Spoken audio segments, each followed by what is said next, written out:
Happy Women's History Month, family. You know, Vibe, we could not let the month go by without discussing some of the most iconic women in this game who contributed immensely to the progression of this culture, from our OG pioneers to the so many women running shit today. We just had to sit down and talk about it a little bit. I can't have this conversation without talking about some of the foundational ladies, you know, starting with Sylvia Robinson, who started Sugar Hill Records. You know, she is an icon herself who introduced so many icons into the game, including MC Sha Rock, the first televised female MC, who literally gave visibility to women in hip-hop at the time. Salt-N-Pepa, I mean, they are just iconic. They brought sex appeal without being too much. You know what I'm saying? We know further down the line that's going to evolve, but they were foundational when it came to that. First female group to go platinum, proving that we have marketing ability and we can sell records. It's not all about the looks and all that. We can actually push units. Same thing with MC Lyte. First solo female hip-hop artist to drop a studio album. Went gold, again, proving that we can actually move units. Of course, Queen Latifah, I mean, hip-hop's first feminist. You can't ignore the queen. You know, without these women, the women who are running shit today, it just wouldn't be possible. You feel me? So, Armand, let me know what you think about what's going on in hip-hop. For sure. I think one of my favorite aspects of women's contribution to hip-hop is the amount of fun that they have in their music. There's so much critique and there's all these different parameters that are put on them. But I think about me being in 4th grade, and one of my favorite songs at the time was Brooke Valentine, Lil Jon, and Big Boy, Girl Fight. Like, that's song, like, you probably forgot about that record.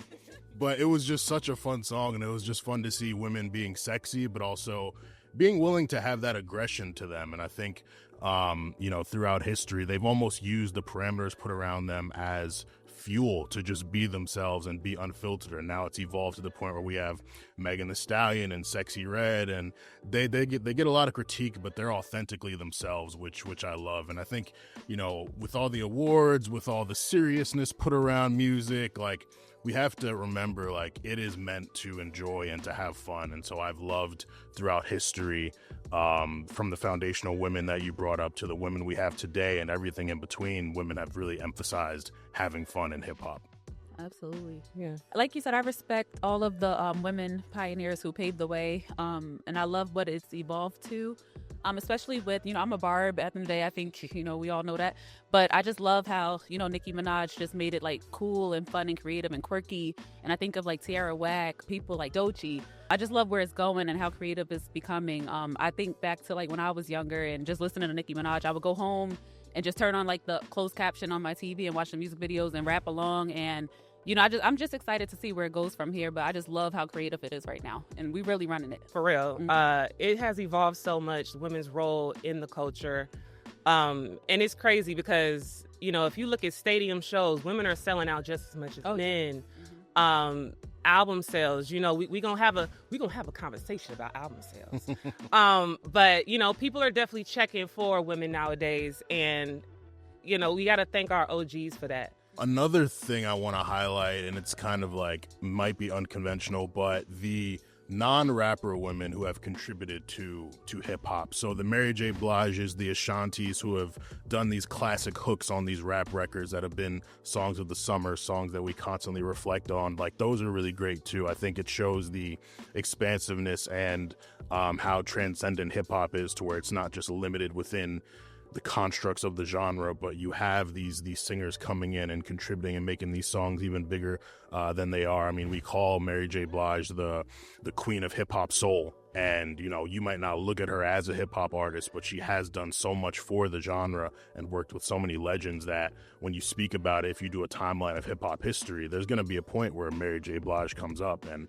you know, it's the same with Ashanti, even more recently, the Summer Walkers, the Jhené Aikos. Like, blending hip hop and R&B are our foundational genres that we love. So I got to give a lot of credit to the non-hip hop artists who have made the genre what it is. I think about even the other genres that women are tapping into, like whether it's drill, you know, like the Ice Spices of the world, whether it's like that alternative sound with like Flyana Boss. You know, I think women, we can literally go into any genre, whether it's hip hop, rock, whatever, and we just make it our own. So. Yeah, and I love that they are able to stand on their own now, you know, because there were so many years when it was about, being the first lady of a crew, and you couldn't pop unless there was a man beside you. And now, because of the internet, you can find your own fan base. You don't need to be co-signed by a guy. You can build your own fan base based on your talent, your charisma, all of that. And I think that's a beautiful thing that, that's a very old school way of thinking that, a woman's not going to sell unless there's a powerful man standing by her. And that's just not the case no more, so thank God for that.